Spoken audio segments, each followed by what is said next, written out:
We had a very good off season where we was able to land some 4 stars. We are into the new season, so obviously we got some. The recruiting never ends. So as you guys can see, some of the names we are targeting. Taking a look at the top classes right now, you got Clemson, Miami, Penn State, Notre Dame, and Georgia, all in the top 5, with Clemson and Miami running with the top 2. But this could definitely change as the season progresses. Taking a look at the college football top 25, as you guys can see, they have Texas A&M ranked number 1. Syracuse number 2, Bama 3, Auburn 4, Miami 5. Very interested to see how Syracuse is going to continue their momentum, as they had a very good season last year. Look forward to seeing Texas A&M. Obviously, we play this football team, but they're going to be under a new quarterback, and that second option threat won't be there because, Torrey Cup, although I wasn't sold on him, his ability to have that dual threat definitely makes them more dangerous. So it remains to be seen. Are they? Well, I know how they're gonna probably have their offense, but I'm not gonna see it because we play them. You got Bama, a team that's. This man brought the team back, to a successful year.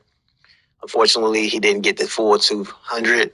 But like I always try to say, man, I have a lot of stuff going on, so.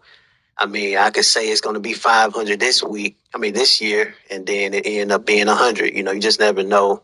Life happens, man. So some people understand it and some don't.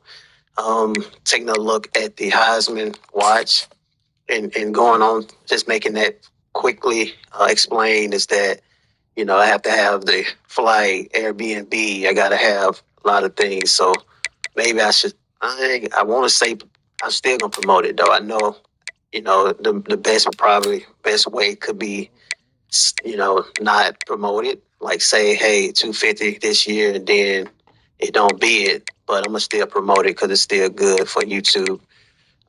Matthias Sims is leading in Heisman. Wow, that's very rare. We see a wide receiver besides Travis, but he played both ways. But that's interesting. Henry Bond Jr., Bruce Shabazz, Randy Page, and Madison McAdams.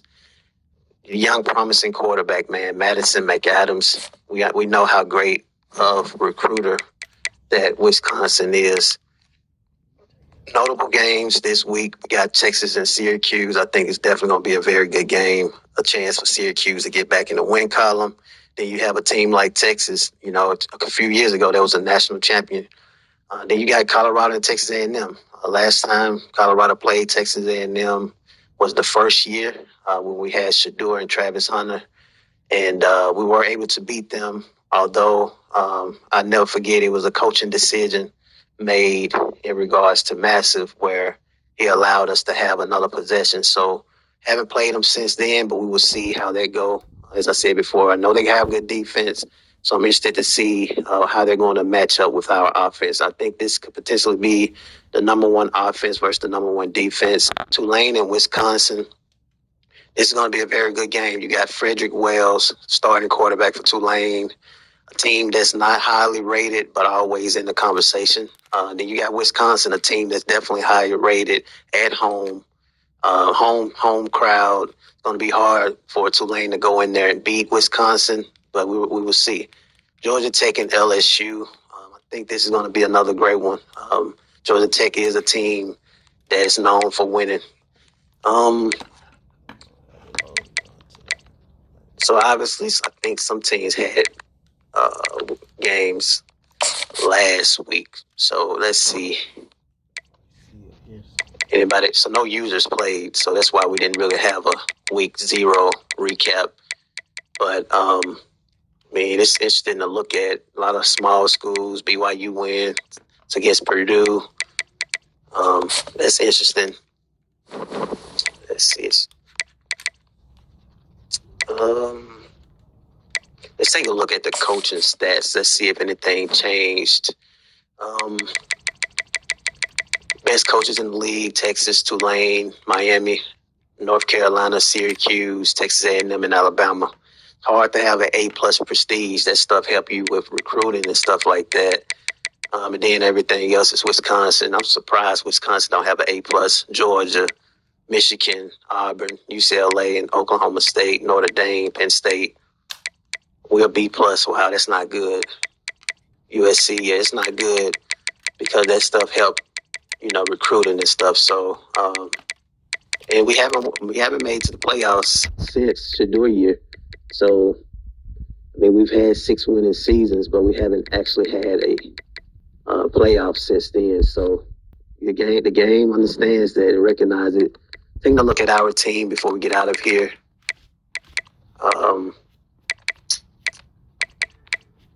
Let's view the roster. I mean, how much time we have? 6 minutes. All right. Quarterback, man, they want us to start Nicholas Polk, but obviously Larry Arnett will be the starter. This is senior year, Polk's senior year as well, but we're going to roll with the Heisman candidate from last season. I'm glad he came back. Running back right now, it's going to be, we don't run much anyway, but I'm interested to see how the freshman going to be. Rubio, we brought this kid in from Magnolia, Texas. And I think he can get it done. We're gonna play him a lot. At wide receiver, this is where our bread and butter is. Obviously, we have a lot of guys that returning. Austin, Eric, and then we have a new youngin that we was able to bring. This kid, Rakeem Beatty, from Tampa, Florida. 89 speed, but the man is a baller for sure. We recruited him very hard. So I'm interested to see how he's going to do along with rotating with Tony. Jacoby Tony is another deep threat. Kid can move. Tight end, we upgraded the tight end from the transfer portal. Lineman has improved. We've been needing linemen, so we have guys that can protect the quarterback. It's great to see us in the high 80s now. Defense has improved as well. I mean, we have 86 rated. We finally have a defense this season. I know that it's saying we're 84 rated defensively, but somebody like me, I'm kind of like Tulane. You give me something to work with, I can compete. And so linebackers is okay. We do have an 80 rated. We have guys that can get to the ball. 90 rated Tavon Doucette was an amazing pickup, man. I remember his freshman year, but this kid is a beast. And then along with the freshman we brought in, 78 rated, he probably going to start. And then we have Moncrief. DBs is what I love, man. We have guys that can cover. Elias Ringo, he probably going to play both ways a little bit. But we have guys that can play on the defensive side. We got a lot of speed at safety. This team is, I may go with, before we get into the game, I'm going to do my roster, but I may go with Manuel at strong safety and then I don't know how I'm going to do it because we do have a hole right here. So I'm going to see what we can do there. Kicker, we did sign some kickers. So it's always good because this kid here be gone soon. And then punter. So we will see, man. Like I said, I'm gonna see if they confirm a position change. I know it's late. If they don't, then we're gonna stick with Burns at free safety. Then at strong safety, we'll just stick with this kid. We may throw in a freshman. I mean, who knows? The kid came from College Station, Texas. And hey, he just won a chance, man. You never know how these guys play. I mean, I don't never really go off of ratings. I go off of what they do on the field. So I'm excited about this team overall. I feel like we're a much better team because we have more on defense and we have everybody that returned on offense with a few newcomers. Hit the like button, subscribe to the channel. Until next time. Peace.